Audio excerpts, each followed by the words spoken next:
Hi, I'm Elia Einhorn. Welcome to the Talkhouse Music Podcast. Here at the Talkhouse, we pair notable musicians for thoughtful, unmoderated conversations and release new talks each week. Regular listeners will have caught recent episodes like the Smiths' Andy Rourke and Dolores O'Riordan of the Cranberries discussing their new band Dark, or Vince Clarke of Depeche Mode, Yazoo, and Erasure with Jean-Michel Jarre, featuring a synthesizer tutorial by LCD Sound System's Gavin Russum. Check out these and all of our past episodes, and subscribe to get new ones on Stitcher or iTunes. Today's guests are Ben Watt and Bernard Butler, two incredibly talented and multifaceted musicians who have continuously reinvented their careers in fascinating and both artistically and commercially successful ways. In the early 80s, Ben Watt released jangly indie pop as a solo artist before making his name alongside Tracy Thorn in Everything But the Girl. The duo was massively successful, scoring a huge hit with their 1994 single Missing. Everything But the Girl have been inactive since 2000, but Watt has stayed very busy. He started and DJ'd club nights, remixed records for the likes of Sade and Maxwell, wrote 2 memoirs, founded 2 record labels, launched a radio show, and released 2 more solo albums, both featuring Bernard Butler. The most recent record, this April's Fever Dream, also features Hiss Golden Messenger and Marissa Nadler. Bernard Butler is the founding guitarist of 90s Britpop icons and one of my absolute favorite bands of the time, Suede. The records he made with them, 1993's self-titled debut and the follow-up, Dog Man Star, are some of the most emotionally evocative of their time. Butler left the band in 1994 and became a go-to writer and producer for artists in many genres, working with acts as different as Duffy and the Libertines. He's released solo albums as well as collaborative records with David McAlmont as McAlmont and Butler, reunited with Suede frontman Brett Anderson in the Tears, and played with Pentangle's virtuosic folk guitarist Bert Jansch. This most English of podcasts, which takes in tea, football, and rainy weather, was recorded this summer at Primavera Sound Festival in Barcelona, in a hotel room overlooking the Mediterranean Sea. The guys talk Ben and Tracy Thorn following the Smiths on tour as young fans, Bernard's concert bootlegging brother's Camden Market booth, being able to collaborate with artists within 30 minutes of meeting, and Watt and Butler's fruitful collaborations. Enjoy. Changing how I feel about you. Changing how I feel about you. So I knew of Bernard, obviously from when he first appeared in the early 90s. And I guess you probably knew of me growing up, didn't you, when you were a teenager? Yeah, I knew Everything But the Girl from the Eden record, and in 1984. Didn't you bought a poster or something, didn't you, from a shop? No, I stole a poster. Stole a poster from a shop? in Enfield Town. Yeah, I didn't buy the. I didn't get the record. I just got the poster. Just got the free poster. Yeah. They had the posters on the wall, and I used to just collect them for my bedroom wall. To be a cool teenager with, And then I found out if the record was any good, and I heard it. I heard each and every one, and I remember there was the episode of Jukebox Jury, which Morrissey was on, and Tony Blackburn and George Michael. It's quite a famous episode because it was the most uncomfortable thing in the world. Yeah, and George Michael's in a string vest, isn't he? That's right. Yeah. and they reviewed there was also a Joy Division track they reviewed. Right. Or a video or something like that. And there was a track from Eden they reviewed. Yeah. And I remember that really clearly. And I'm talking about it. Yeah. Yeah. I mean, I first heard, I must have heard you play with the early Suede stuff. And I mean, it's just, the guitar playing seemed so exotic to what I was used to, because I'd grown up playing chordally, warm, influenced by kind of folk and jazz. And it just seemed to come straight out of a different place. It's kind of interesting in a way. And when jazz to me, you couldn't get more exotic than that. I couldn't even begin to think about playing guitar because in that our way. backgrounds are very different. I grew up with a jazz musician for a father, and I was the youngest of 4 siblings by about 10 years because I was the product of my mother's second marriage. And I just grew up with loads of 70s music being played by my older brothers and sisters and all my dad's jazz. So I grew up with lots of that mid-70s, everything from Neil Young to Brian Eno to Lou Reed to David Bowie, and then all my dad's jazz stuff, Quincy Jones and Charlie Parker. But I mean, your upbringing, you were quite influenced by your brother, weren't you, and his tape collecting and... Yeah, my brother did bootlegging, basically, live bands as it was in the 80s. So he used to go around to concerts and with a Walkman and record concerts and sound checks and sell them. We used to have a mail order business from our bedroom, and he used to have a catalogue that he'd type out and stuff. And then eventually he had a stall in Camden Market, which was the sort of, in London, the sort of quite iconic sort of place for music and all that sort of clothes and stuff. And and I used to run his store a couple of times as well. Yeah. And it's amazing. He'd go away, and Stephen, he'd go see the Smiths or New Order, bands like that, on a Tuesday night somewhere, and he'd come back the next morning, or like sometimes during the night, he'd get a coach back during the night, and so I'd wake up the next morning and he'd be playing this concert, and it'd be the Smiths at Salford Uni or something like that, or New Order somewhere. Brilliant. And it was pretty amazing, because I was hearing, he was like, they've got, he'd come back and he'd talk about there being a new song. Yeah. Particularly the Smiths. Well, New Order actually would always try new songs way before they were releasable, recordable even, and there would be these long jams. And so I was probably at some of those Smiths gigs. Probably were, yeah. Because I used to travel around with Tracy when we were up at university. Yeah. We used to take time off from all the lectures and follow the Smiths around the country. And we saw them at a place like Leicester Poly in front of like 400 people. And it was brilliant. It was a really good time. Yeah. I think it's funny that I seem to have worked with lots of people who have incredibly different backgrounds to me. I mean, Tracy grew up just listening to disco and punk, really. She was just into, late 70s soul and disco, and then poppy kind of punk bands like Undertones and Orange Juice, which was, again, very different to my upbringing. And then when I became a DJ with Jay Hannon in Lazy Dog, again, his background was in,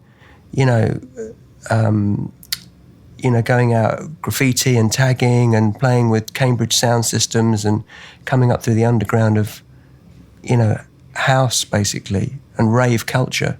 Very different. And your whole kind of background to music is very different. I seem to be magnetically attracted to people who are the opposite to what I'm doing. So I think if you're a musician, you end up looking for the other side anyway. So wherever you are, it's because my background couldn't be more working class. My dad was a battery warehouse manager, and my mum worked in a school, and that was it. And everyone around me I was the only person in my school who listened to the Smiths or anything like that. In the 80s, everyone listened to Dire Straits, and that was it in my school. Yeah. If you liked music, but no one really did. And I was the only person who played guitar as well in my whole school that I'm aware of at the time. So, but I left school and then started looking and ended up just meeting people the same way, meeting people like Suede, who were just like, they lived in West London, which was very exotic to me. Yeah. And they were very posh. Well, they came across in a very posh and learned and very confident way, right. And I was the diametric opposite. Yeah. Couldn't have been more different. And I just wanted to hide my head in the corner for most of the time I was with them. Right. And but I mean, and also you say you've got this, you had a knowledge of jazz, like a proper knowledge of jazz and stuff like that. See, everything I've always learned, I've always taken like the first instinct of, and then try to do something with it. And I've never gone I've never gone really deeply into the Beatles, never gone really deeply into jazz. But there's loads of jazz records I know, but they'll probably be the popular ones. Like we used to have A Kind of Blue, we used to have Sketches of Spain. Steve, my brother, had those records, but we'd play Sketches of Spain next to Transformer by Lou Reed, next to the Smiths, next to the Cocteau Twins. Those kind of records he'd play we basically shared a bedroom, and he'd play these records every day. So but I'd never go beyond the surface with any of them really, and I'm still like that. I think about lots of music and any sort of culture. I like taking an instant thing of I like something there, but not finding out too much about it. Right. Like I don't really know much about Robert Forster. We met him at the airport. Yeah. And I know 16 Lovers Lane. I know that record really well because it was a time like 87. But I never went back and listened to the ones that people went on about, like you were talking about. Yeah. I didn't know what the guy looked like. No. And like, you introduced me to this bloke, and I'm like, oh my God, was listening to your record last night, right? Literally the night before. Well, I mean, that was at home. That whole early '80s London scene is, that was when we were just, interacting with lots of bands. Especially, we just got involved with the Australian bands who came over in the early '80s to London. In the wake of the Saints, you've got all this kind of post-punk bands like the Go-Betweens and the Moodists and the Apartments all coming over, and we just ended up hanging out with them because they seemed to be based in North London. And Robert and Lindy were living together at that time in Highbury, and Peter Walsh of the Apartments came over. He said he needed a place to stay, so he stayed for one night and ended up staying 6 months, sleeping in our spare room. But it was great. It was a great scene, and I really enjoyed that time. It's really good. And he's such a character, Robert. Writes brilliant lyrics, very witty too. Yeah. I mean, I got to the end of the 90s with Tracy in Everything But the Girl. And I mean, we'd been making records together for 16, 17 years at that point. And we'd done 9 solo albums. And Tracy had got to the point where she wanted to have kids. And I don't know, it just sort of came to a natural end. And we'd had this kind of resurgent comeback in the late 90s with albums like Walking Wounded and Temperamental. And I just felt we kind of quit on a high. And I felt I'd played the kind of venues I wanted to play, and I just wanted a completely different experience. And I actually almost deliberately fled the mainstream in a way and went looking for music elsewhere. And that's how I ended up getting into sort of DJing and electronic music. I almost deliberately went from playing big venues with Tracy to finding a little club to DJ at in London, 200 people on a Sunday, because I ran into Jay Hannon, who was the record buyer at Black Market in London, which was the mecca for underground dance music. And we just hit it off. We had a similar taste in electronic music. And we kind of joked that we'd do a club night together. And then, of course, we did. And that's how it all started. But I just spent 10 years just trying to get away from everything else I'd done up until that point. I didn't want to write songs anymore. I didn't want to write lyrics. As you were saying earlier on, I was interested in, as a musician, just exploring new ideas. And DJing suddenly became really interesting to me, this, piecing together of pre-recorded pieces of music. I felt like I'd almost been like a painter for 15 years who was suddenly introduced to collage, and it was a completely different medium for putting your self-expression together. So that became really fascinating to me. Remixing, where you're just using the component parts that are, given to you, and that's all you have to work with. I found all that really interesting rather than beginning music from scratch. And that's how I ended up, remixing people like Sade and Michelle and Degacello and Maxwell and all that kind of stuff. Taking the basics and rearranging them, chopping them up, almost like musique concrète. I found that fascinating, and then adding musical elements on the top. And that sustained me for a long time, and then I think I did just get to a point after about 10 years of doing that, running the label, being a DJ, A&Ring other electronic producers. I just suddenly had an urge to get back to writing, quite simply, words, songs. And I wrote a book about my parents, which came out in 2014. And then I started writing songs again. And it was around that time that I ran into you at a party in Pete Perfides' back garden. Uh-huh. And I think, I don't know, there was I felt at the time, looking back, we'd both been involved in projects where we hadn't actually there'd been a lot of self-expression. Bernard had been producing, he'd been playing on other people's records, but I felt you'd sort of, we just seemed to come to a point where we wanted to play guitar out a bit more in front of people. Was that right? I was literally standing in a rainy back garden in North London, not having fun. Yeah. Quite specifically. I mean, I know it's Pete's, but still, I mean, I'm not really. Well, it was a barbecue and it was raining. Like barbecues. But that's England, isn't it? I don't like barbecues. I don't like parties. I don't like that kind of stuff. Really, I don't really like going to people's houses and standing around. Yeah, I've never liked that. Barbecues. I don't really get that eating outside. It's like there's a kitchen there and a dining room. That's where you do it.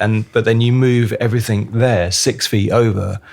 I never get that. Standing on the grass. And then stand on the grass. And then you say, can I have a plate? Oh, yeah, I'll just go and... You can have this paper one, even though there's a real plate over there. And where should I sit? I'll put it on my lap here, but there's a table over there in your house. And I don't get that, And it always rains in England. Well, that came across when I was talking to you. With that. And that said everything about my life at the time. That was just like, I don't want to be doing this, standing around, You had some nice... Yeah, did you get brown suede shoes on? I remember that at that time. Oh, it's probably these. Yeah, big boots you had on. Did I? Oh. Yeah. And we nearly never went. I remember that night we were like, I've been invited to this party and, who's going to be there and stuff. And we got to go, haven't we? And we don't like doing that kind of stuff, really. We're very happy, miserable family wandering around on our own, doing our own thing. And I remember that night, it was raining and just thinking, we've got to go. And I was like, look, we've got to go. We've got to be invited. It's rude if we don't just turn up. So, nearly didn't go bother. I can't even remember what we talked about that night. I think we probably just moaned about the weather and football and all that kind of stuff. I remember having a conversation with you about have you not been asked to just go and play everything but the girls' songs, and do things like do the classic album in order and all that kind of stuff, and you're like, no, I hate all that stuff, and talking about guitar playing, but yeah, I mean, I was really annoyed at that time that people just kept saying to me, you stop playing guitar, if you retired. People say you've retired and stuff all the time. People would say to me, and I'm like, what are you on about?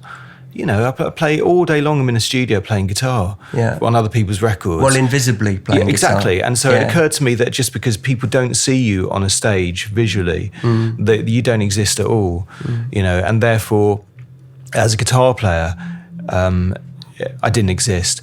And I felt that what that had meant was that psychologically to me, I probably lost a bit of personality to the way I played guitar as well. Because you were fitting in with other people's exactly. Well, part of the sounds. What I loved about needs. I love James Burton and Steve Cropper and all those guys that the session guys. I've always admired the people that can go in the studio, stand at the back, and stand there, and that's the singer, and do what they need, stay. Yeah. I think it's a real lovely power because I've always felt when you do that for singers, you get a real buzz back that they need you, and that's a really nice thing as a musician, when you're required, and so I learned how to do that, and it was also very much I tried to stop playing a red Gibson 355 with a fuzzy guitar sound with a slapback because of what happened with suede, and it's very hard to articulate that to people how that felt, but essentially I did my best to stop being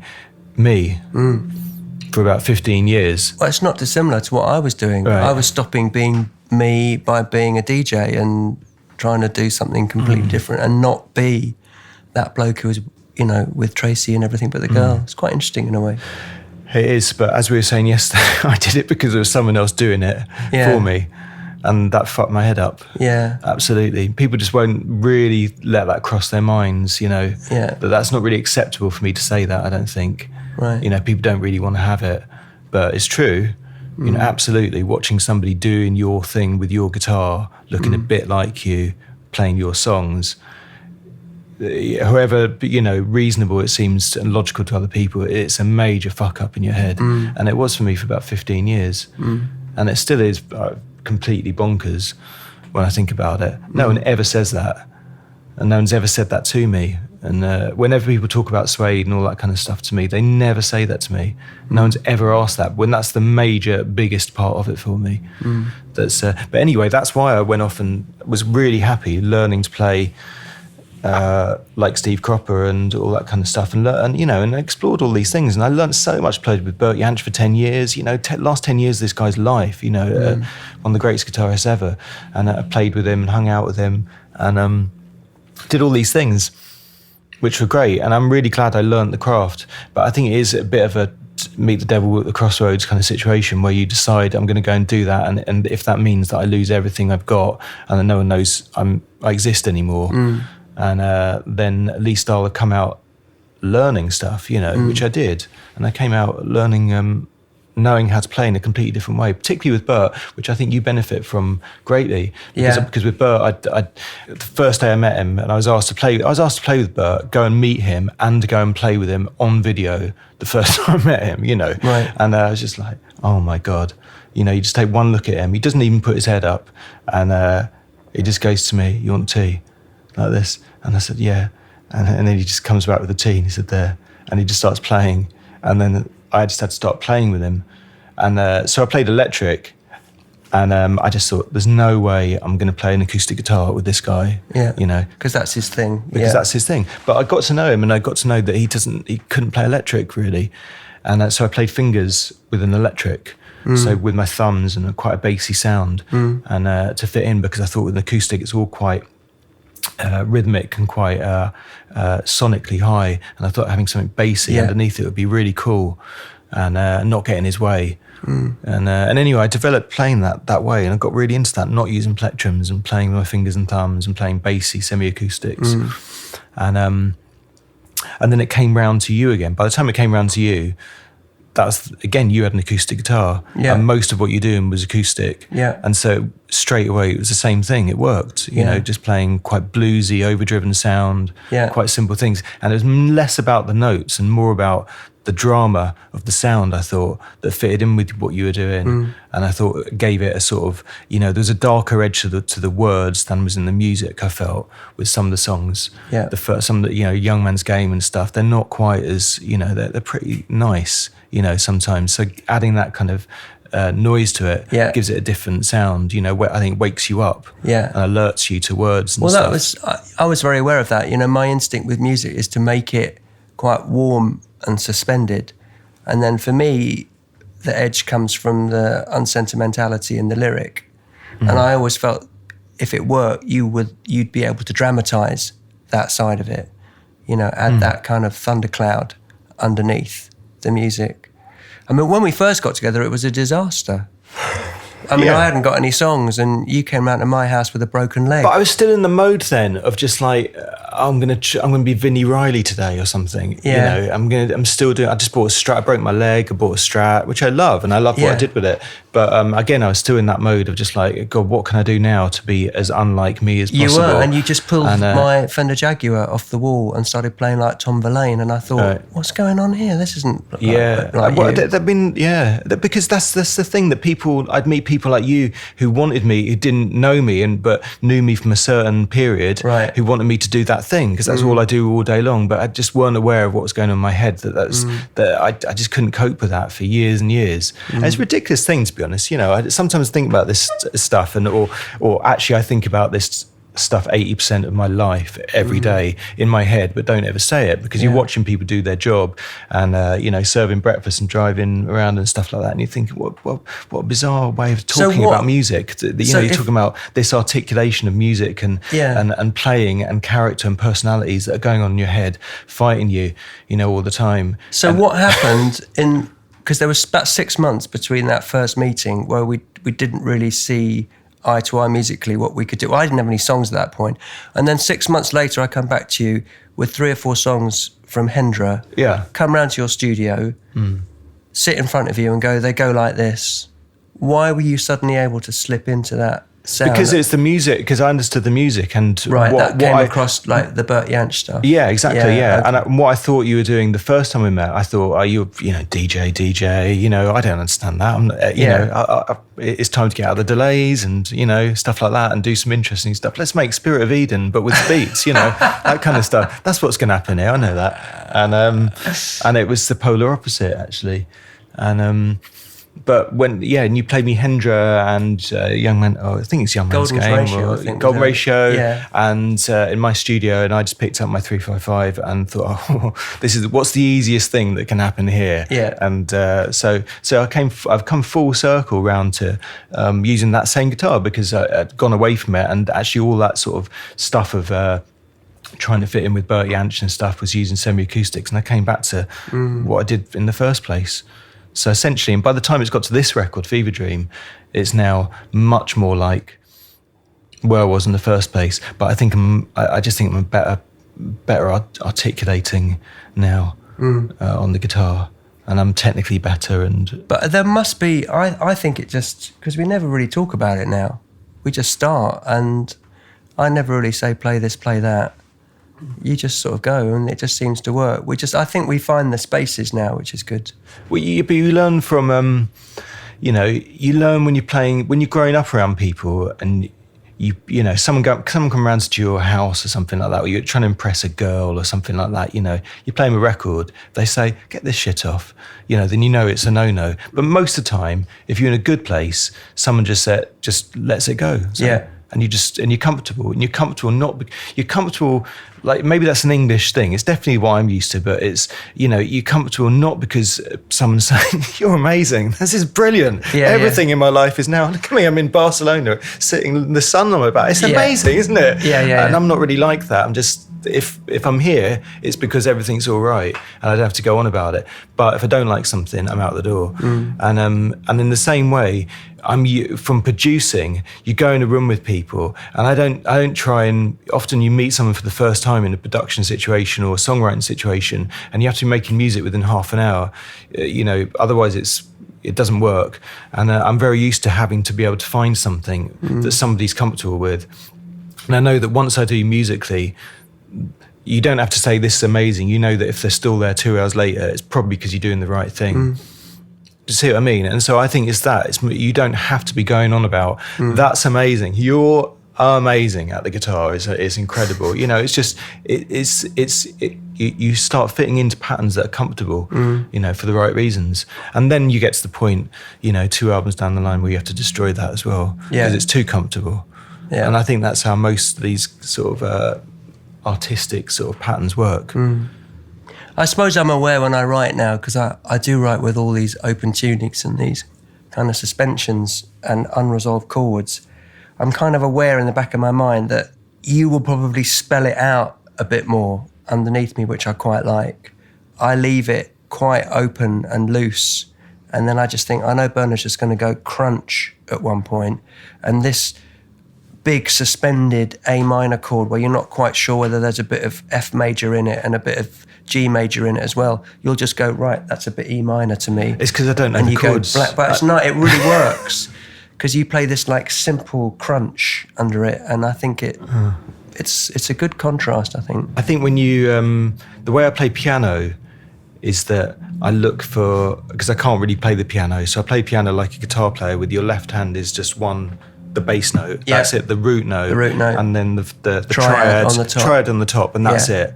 And then, but so basically the left hand is always guiding you in it. And I always think of the guitar like that. That's like the kick and the snare. Yeah. So boom, jam, boom, jam. Yeah. And I always do that. And so it's in the same way when you're playing quite wishy-washy, beautiful suspended things in open tuning. I just think, right, where's the kick? Yeah. Where's the bass note? And Yeah. But then there are songs like Golden Ratio or something, where I'm playing a much more obvious sort of bossa nova-y, delayed thing. And then you do all that loose stuff and you go in the gaps, a bit more ragged. I like all that too. It's good. Yeah, it's good playing guitar. I mean, it's a daft thing, and it's it's very hard to. I can't really talk about it with anybody I know. I never do, never at home or anything like that. And what you do, I wonder if people know how much it consumes you all the time as a musician. Without, when you're just going around your daily stuff. What you're doing and what you're about to do, and thinking, visualizing your hands and all that kind of stuff.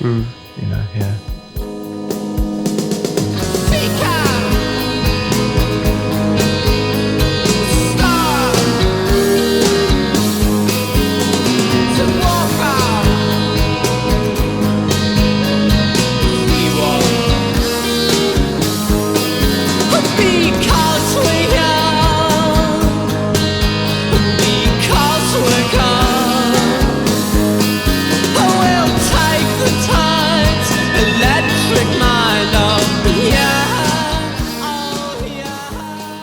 I don't think I ever really considered the role of the press or the role of fans when we were starting out. Nowadays, you're absolutely wrapped up with that world. The internet has brought everybody together. The moment you release something, it's available to all. It's available to critics. It's available to fans. Fans can tell you exactly what they think about it on Twitter 2 minutes later. They can DM you if they happen to be, you know, all that kind of stuff. It's very immediate. And I think bands who start now must be incredibly self-conscious in a way, which I don't think is necessarily a very good thing. When I was starting out in the early 80s, there was no internet.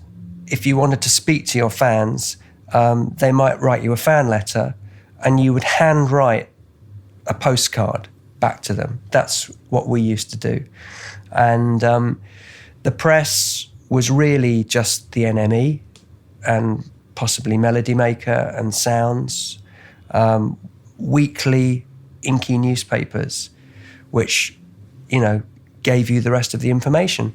And the rest of the time, you're just out there on your own, just listening to music, going to gigs, you know, trying to make records. And I also felt very strongly that for the most part of, in fact, for the entirety of Everything But the Girl's existence, from the early 80s up to the mid to late 90s, there was a sense of progress in music. Technological change was coming in at a regular pace. You know, there was the advent of affordable drum machines, affordable synthesizers, which sort of changed the landscape of guitar bands. You had to start to absorb that into your music. Production techniques, digital reverbs, harmonizers, all these sort of things started to populate the recording experience, and you had to have a dexterity in your production, which perhaps you didn't have to have in the early days of punk and post-punk. And then suddenly in comes sampling, which again shifts the goalposts completely. And I felt as a band, we were constantly having to absorb these technological advances, retain a signature sound, which to some extent was quite easy with Tracy's voice because it was such a unique sound. And we had a particular way of writing songs which stayed fairly consistent. And that, I think that whole process of absorbing technological change went on until about the mid-90s. And then suddenly, we haven't really had a big technological breakthrough since that era. What the big technological breakthroughs have been in distribution and in the boundaries to production, where people can record very cheaply at home. And I think what's happened since the mid-90s is pop has almost stopped developing, and it's just now atomized into hundreds and hundreds of different niche genres, which are all as permissible as the other. You can be retro, you can be futuristic, you can be dubby, you can be, you know, really niche and underground, and it's all cool and it all works. Whereas I felt with Everything But the Girl, there was a sense of progress. You had to be stepping through, changing, making different records each time. I don't know, did you ever get that when you were... I suppose you came at it later. You weren't really making records till the early 90s, so... I was very aware of it. Now it seems all bets are off. I can make a folk rock record like Hendra or Fever Dream, and it's completely fine. Okay, so it's heavily influenced probably by a lot of stuff I was growing up listening to in the 70s, but that's cool.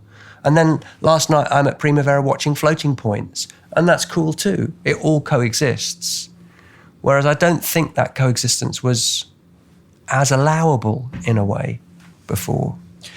The thing is, the 80s was slammed for that reason, wasn't it? For just people just going through as many technological changes as was possible, you know, reverbs and all that kind of stuff, and video and sonically, you know, the synths and drum machines and all that kind of stuff. So the 90s was a big reaction to it. I don't think now you'd have that, like you say, because actually there's no reactions anymore. You don't really get reactions in music. And I think in those days you still had tribes, and tribes of people who you only listen to this and you only listen to that. Whereas now, I mean, look at that. Last night, the whole thing is a tribe. Yeah. You know, one big melting pot. Yeah, the band is the audience is the band. Yeah. You know, There's no divisions. We were watching Tame Impala, and all the guys on stage just look like everybody in the audience. It's just one great big community, you know, and I think that's changed as well. You don't get this sense of a band coming along with a whole new look and a whole new sound, and they're there to bury rock and roll. You know, that doesn't really happen anymore. No. It almost seems impossible. Yeah, I can't see it happening. But yeah, I think there's it's probably what you always want. You always want everything to be mixed up and be fine and be able to, you know, when I was making my first records, it would have been illegal for me to bring certain influences into it. But I ended up doing it just by being outside the group. So in a way, I made that situation for myself, and so did you know, because you did the group and then you went off DJing and stuff. So that's the definition of it. But actually, at that time you're talking about, at the end of the 80s, at the start of the 90s, it was a really good thing, I think, that people fought. You know, there was an enemy. You know, Public Enemy #1 was Phil Collins and Annie Lennox, and it was very important. We had these figures that were like, well, that is lived wrong. with that. It was like what I felt we were doing was countercultural. I don't think you have that now. You don't have any counterculture. No, and you know, it's not cool to be against things. No, and we were really down against things in a way. And alternative music is now the mainstream. Yeah, you know, we used to have to fight to be accepted on stations like Radio 1, you know, and now BBC Radio is all over alternative music. It tries to define alternative music. You know, it's the gatekeeper to a lot of alternative music, especially stations like Six Music. That was never the case when we were growing up. To get played on Radio 1 or something was, you know, it was impossible. It was like the Dark Ages. And it really was us v them. Yeah. And that thing you said about, you know, having almost rules, what you should and shouldn't do, I felt that very strongly making the first Everything But the Girl record. I still felt we were very against the 70s at that point, because it was not long after punk. So we wouldn't have any keyboards on our record because that was too 70s. In spite of Everything But the Girl's reputation, their sonic reputation, there are no acoustic guitars on Eden. No one hits a snare drum on Eden because that was too rock. There were no acoustic guitars because that was too folk. You know, and all those kind of 70s stereotypes we tried to push out the way. So we did allow horns because that felt quite kind of cool jazz, and that felt quite permissible. Drums had to be hit with a cross stick because that was a bit more jazz. We allowed Hammond organ because that was a bit kind of jazz and blues and stuff. And it was like a manifesto that we had of what was permissible. And I think that legacy went on for a long time in music making. Yeah, but now you can turn up. You can turn up to a studio with a nose flute or a clarinet or a contrabass, and everyone goes, "Yeah, man, that's cool. Let's just put it on the record." I can't decide if that's a good or a bad thing. Well, you know, whenever you're oppressed about anything, it's normally a good thing to get away from being repressed. Yeah. But I think it creates good situations because it creates tension and animosity, and it creates and so something is created out of it. In the same way, you know, the differences are, you know, it's like, you know, opposing football teams, or music went with your haircut, the people you hung around with, what you watched on TV, what you read, you know, your politics, everything at that time. And no, it doesn't, you know. Or maybe it does in a different way.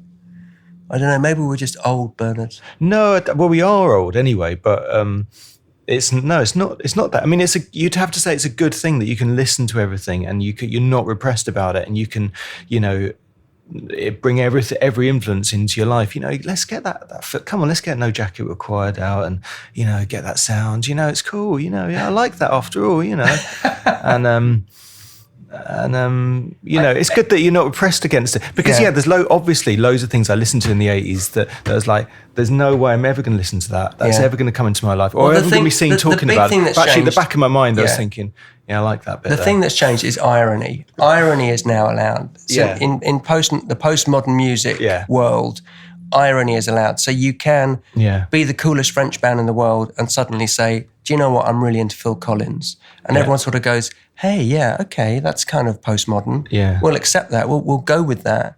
But if you'd said that in 1985, someone would have punched you. Yeah, quite rightly, yeah. Yeah. Yeah. Well, I think we probably said enough, Bernard. I think there's far too much. Almost certainly. I think we've probably ruined our careers with that, haven't we? Careers? What's left of them. Really, yeah.